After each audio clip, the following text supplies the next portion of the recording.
Okuhandika abanya-Uganda okutunga endangamuntu ensya nokutandika kwezi kwa mukaga kandi ahabo kwetebekanisize hururegi abebembezi omu kitongole kya National Identification and Registration Authority babugana habebembezi okuruga omu kyanga kya Ankole kandi babashaba obutaza omu buri bw'enguzi ekyakobasa kubarugiramu akamba yaya. Hariho abarema abokushanga batiine ngaro oburema bwe atiine hungaro kandi noreeba nibateeza ebinkumu so nka kuba abire bafuna omuremo ogwe ahabwokuba ntufuna complaints arurengo rw'ihanga ahamwe bakababura kumukoraho konka nk'oku batugambira omu act yabo okugira ngu bashanga omuntu nk'ogwe atiine ngaro biine okuba abire bahandiika babahereza ID.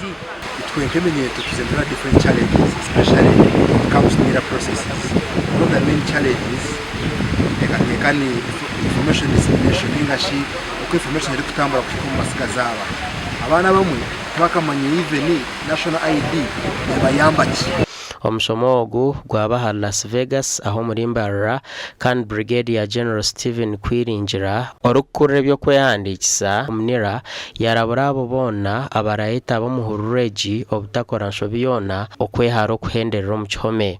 If you are Ugandan by birth babi bagambira ibyo uri kwetagisa waba umurye ibyo biri kwetagisa utine ho na kimwe then you will not qualify and ekitkozire to fine-tuning our training on people who will be registered.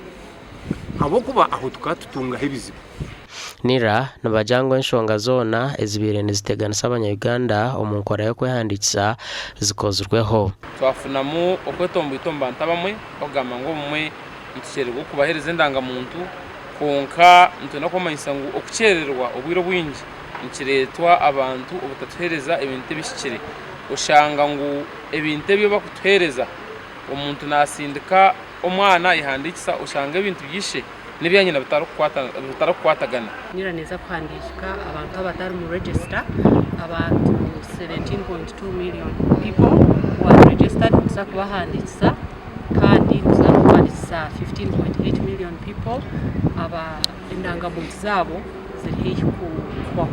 Kurugira NIRA abanya-Uganda miliyoni 15.8 nubwo endangamuntu zabo zirukuza kwaho kutakashyikire kwa munana kandi abantu bari hagati ya miliyoni 85 na 87 kurwo mu district igana na mukaga nibo barayahandikise. Ehururegyona neja kumaraho obuhumbi buri kukarukaga nkaga na mukaga omusente eza Uganda. Gasha kwa Ram Edwin.